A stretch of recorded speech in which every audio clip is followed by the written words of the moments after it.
जय श्री कृष्ण माऊली. नित्य ज्ञानेश्वरी माऊलींनी आज गीता अर्थ सांगायला सुरुवात केलेली आहे. आता माऊली काय म्हणतात ऐका. तरी पुत्र स्नेहे मोहितू धृतराष्ट्र असे पुसतू म्हणे संजया सांगे मातू कुरुक्षेत्रीची.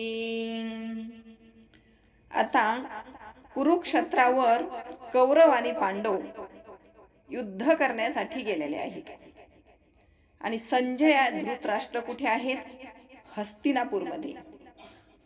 मग धृतराष्ट्र संजयाला कसं विचारतात का संजय मला तिथली मात सांग, कसं शक्य आहे बरं? पण त्या काळातच त्या संजयाला कुरुक्षेत्रावरच दिसत होतं. तो संजय त्याला सगळं काही दिसायचं सगळीकडचं. आता संजय कोण आहे माहितीये?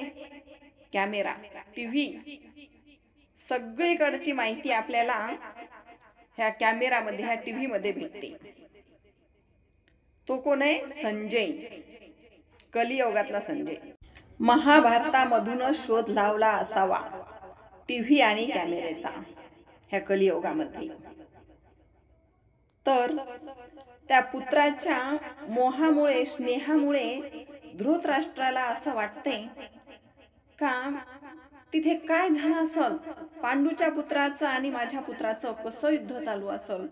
म्हणून तो उतावीळपणे संजयाला विचारतो, संजया अरे मला सांग त्या कुरुक्षेत्रामध्ये काय चालू आहे ते.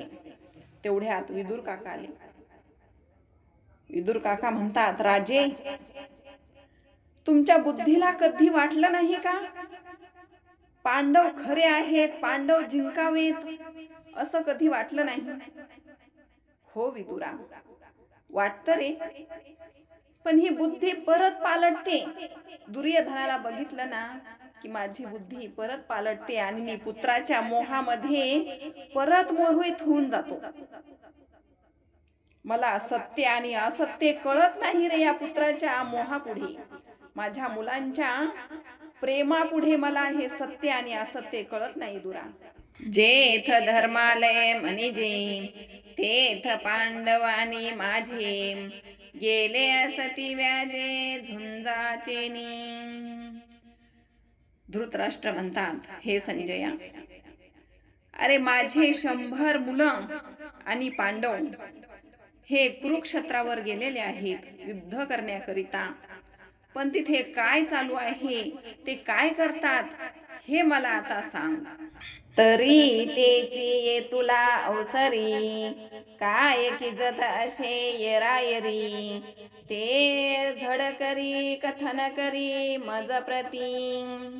हे संजया अरे ते आता काय करतात? येरायरी म्हणजे एकमेकांना ते युद्ध करतायत का बोलतात, काय करतात हे मला लवकर सांग. तिथे काय चालू आहे? मी खूप उतावीळ झालेलो आहे का माझे पुत्र आणि पांडूचे पुत्र तिथे काय करतात हे ऐकण्यासाठी.